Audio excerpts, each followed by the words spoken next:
Make sure to like the video, subscribe to the channel and turn on the notification bell so you never miss an update. This is what you call training. What is this now?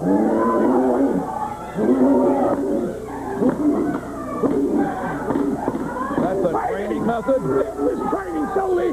This is what you call training. Oh, that chair is good grief. That is That training. chair Now, is what waking else right you wanna through know? the center.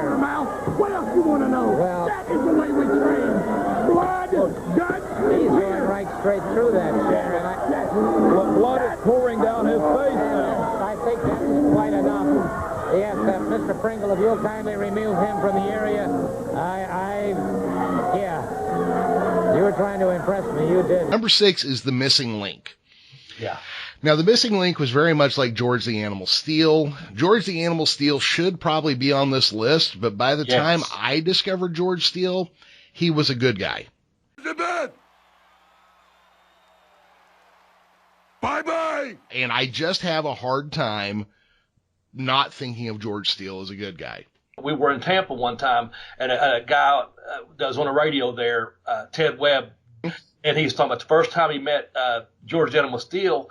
He's sitting there smoking a cigarette, no green tug or anything. He said, "Hello, Ted, how are you?" Oh, no. And Ted went off because he's a lifetime wrestling fan, being in Tampa.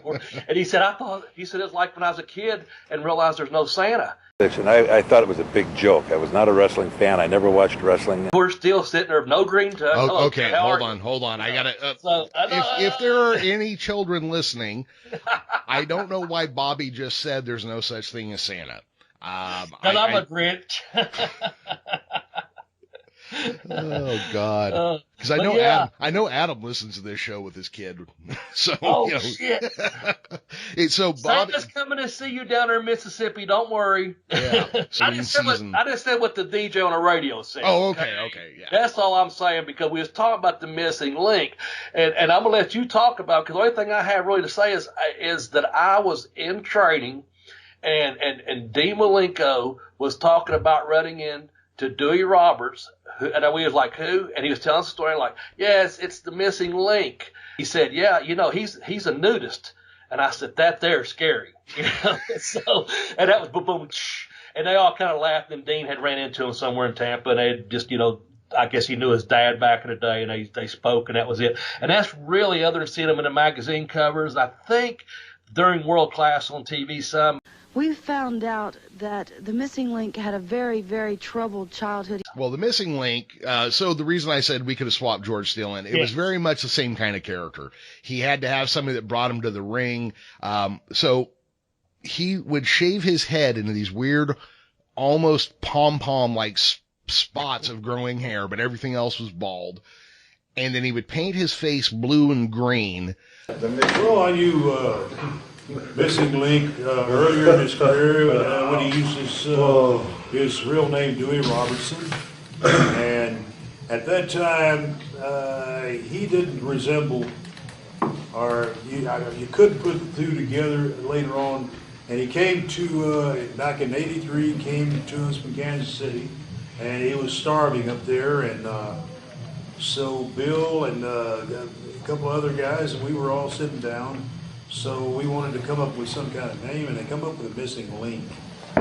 But I will say this for him: he really worked his gimmick good, and he was an outlandish character in a lot of ways, and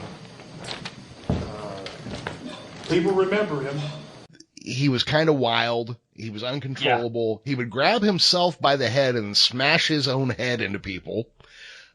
And use the flying headbutt, which we now know is one of the most dangerous moves that can be used. From 20 feet in the air, and you come down with your head and torpedo him like that. But he was wild, and when you're a little kid watching him, because I'd seen him on WWF and WCCW. Yeah. And he was just kind of scary. And then from there into the buckle, he knocked the whole buckle down.